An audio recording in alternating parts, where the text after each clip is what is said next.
l'aurez constaté lors du visionnement des précédents tutoriels de cette série ou directement par l'utilisation du portail, le portail Agir Forêt Faune vous offre une multitude d'informations pour favoriser la gestion intégrée du territoire.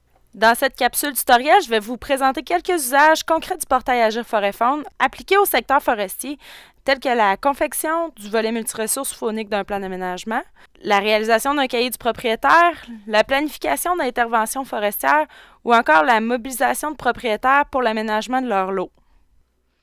Dans le rapport détaillé pour un lot qui est généré par le portail Agir, il y a plusieurs des renseignements qui peuvent être repris intégralement lors de la confection d'un plan d'aménagement forestier. Pour vous le démontrer, je vais vous présenter l'exemple du plan d'aménagement forestier du Mont Cosmos, pour lequel il y a un volet faunique qui a été développé avec l'aide du portail Agir Forêt Faune. Vous avez vu comment générer le rapport détaillé pour un lot dans la capsule 3. Donc ici, j'ai déjà un rapport qui a été généré pour la propriété du Mont Cosmos.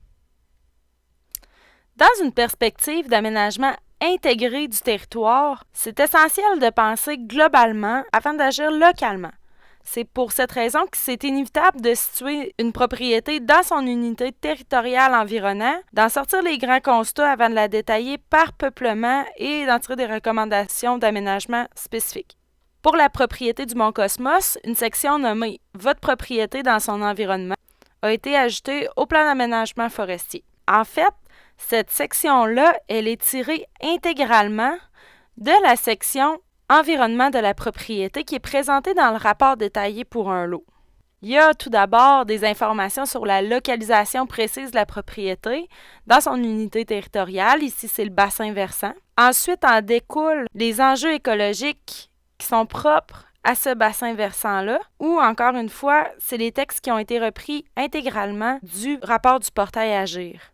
Par exemple, ici, on parle de l'abondance des plantations dans le secteur. Concrètement, c'est un copier-coller qui a été fait à partir du document PDF dans le document de travail. C'est donc de dire que le portail il vous propose des textes qui est possible de reprendre intégralement dans vos documents. Ensuite, si on continue dans le plan d'aménagement, il y a une carte de la propriété dans son environnement qui est proposée. Si vous remarquez, c'est exactement la même qui est tirée du rapport détaillé pour un lot. Ici, elle a été intégrée dans le plan d'aménagement en enregistrant le rapport PDF en document image. Ça prend le logiciel de lecture PDF qui le permet, mais sinon, un imprimé écran aurait aussi bien fait. Après la présentation des informations récoltées sur le terrain, le rapport du portail a de nouveau été utilisé dans la section des recommandations générales. Ici, il y a quelques-unes des recommandations qui sont carrément tirées du rapport détaillé de la portion recommandations pertinentes pour le lot. Et finalement, on peut compléter le document en offrant une foule d'informations tirées des fiches techniques qui peuvent être annexées au document. Le rapport du portail, il vous offre déjà une sélection qui est pertinente par rapport aux éléments de biodiversité qui sont retrouvés sur la propriété. Il y a aussi des professionnels qui vont préférer générer le rapport détaillé pour un lot dans le portail Agir Forêt Faune et juste l'ajouter en annexe à la fin du document qu'ils remettent à leurs clients. Au final, le document est aussi bonifié à moindre effort pour le professionnel et il représente tout de même une réelle valeur ajoutée pour le propriétaire qui veut en connaître plus sur la faune dans son boisé. Il y a des organisations qui œuvrent en conservation qui pourront, de la même manière, intégrer en tout ou en partie les sections du rapport détaillé pour un lot à un cahier du propriétaire. C'est ce que nous avons fait ici pour une propriété sur laquelle il y a un milieu humide d'intérêt pour sa conservation qui a été caractérisé. Les informations ressorties dans le rapport détaillé pour un lot nous ont permis d'enrichir la description de la propriété et de décrire efficacement sa localisation dans le réseau hydrographique. Nous avons amélioré la section sur la description de la propriété à partir des statistiques qui sont relevées dans la section environnement de la propriété du portail Agir Forêt Faune. Les enjeux écologiques qui sont relevés dans le rapport détaillé, ils nous permettent de mettre l'accent sur l'importance de la conservation de ce milieu-là par rapport à son rôle écologique dans tout le système. Tout comme pour la confection des plans d'aménagement forestier, il y a certaines recommandations aussi qu'on a pu relever du rapport détaillé pour un lot et intégrer à la fin de notre cahier du propriétaire dans les recommandations pertinentes pour la propriété. On aurait même pu compléter avec une série de fiches techniques sur des informations qui sont relevées dans le rapport du portail Agir Forêt Faune. Dans une toute autre ordre d'idées, il y a des informations présentées dans le portail Agir qui peuvent appuyer les professionnels dans le recrutement de nouveaux propriétaires forestiers pour l'aménagement de leur lot.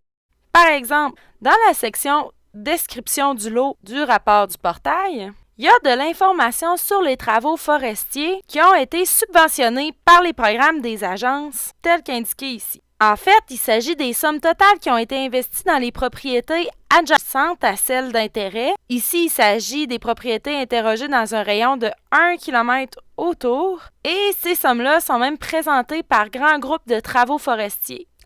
La distance de détection de ces informations-là peut être modulée par l'utilisateur qui a un accès spécialiste, comme je l'explique dans la capsule numéro 4 de la présente série de tutoriels. Toutes ces informations font la démonstration du moteur économique que la foresterie apporte dans la région et ça peut donc représenter un incitatif intéressant pour des propriétaires forestiers. Également, les cartes intégrées dans les rapports détaillés pour un lot et celles de la cartographie disponible dans l'application permettent de faire ressortir des caractéristiques vraiment intéressantes pour l'aménagement d'un lot, telles que les plantations connues, les potentiels acéricoles de la propriété donnée. On voit également l'âge répertorié des peuplements qui peut nous donner un indicateur sur les forêts qui sont matures ou surannées. Il peut donc s'agir d'informations pertinentes à considérer pour la planification des travaux forestiers afin de cibler les propriétés sur lesquelles il est prioritaire d'intervenir. Finalement, la cartographie dynamique de l'application peut aussi permettre une interprétation du territoire à l'échelle du paysage. Les municipalités, les organismes de bassin versant ou d'autres instances régionales peuvent s'intéresser à la présence d'habitats fauniques, par exemple, à celle de grands massifs forestiers qui sont à l'abri du dérangement humain et même à la connectivité entre tous ces éléments. Et tout ça permet une vision vraiment intégrée à l'échelle du territoire. Enfin, les utilisations possibles de cet outil n'ont de limite que votre imagination. Donc, la seule question qui reste à se poser, c'est vous. Comment utiliserez-vous le portail Agir Forêt Faune?